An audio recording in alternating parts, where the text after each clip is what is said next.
वडोदरा शहर में अयोध्या राम मंदिर प्राण प्रतिष्ठा महोत्सव को मनाने के भागरूप वडोदरा शहर भाजपा द्वारा आज प्रभात फेरी निकाली गई। वडोदरा शहर में भी सुबह से ही छाए वैसे राम मंदिर प्राण प्रतिष्ठा महोत्सव को मनाने के भागरूप वडोदरा शहर भाजपा द्वारा प्रभात फेरी का आयोजन किया गया।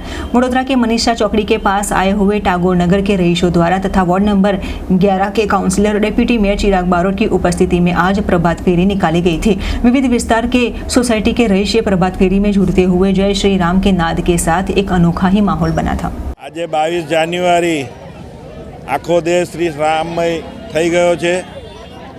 આજે ભગવાન રામ અયોધ્યામાં પોતાના નિજ મંદિરમાં પધારશે એ ઉત્સવના અનુસંધાનમાં જૂના પાદરા રોડ ટાગોરનગર સોસાયટીમાં આજે પ્રભાત ફેરીનું આયોજન કરવામાં આવ્યું હતું અને સૌ સોસાયટીના સભ્યો અને બાળકો વૃદ્ધો બધા જ એમાં જોડાયા હતા અને આજે જે પ્રાણ પ્રતિષ્ઠા મહોત્સવ છે એમાં સૌએ ઉત્સાહભેર ભાગ લીધો હતો। સૌને ખૂબ ખૂબ અભિનંદન, સૌને જય શ્રી રામ।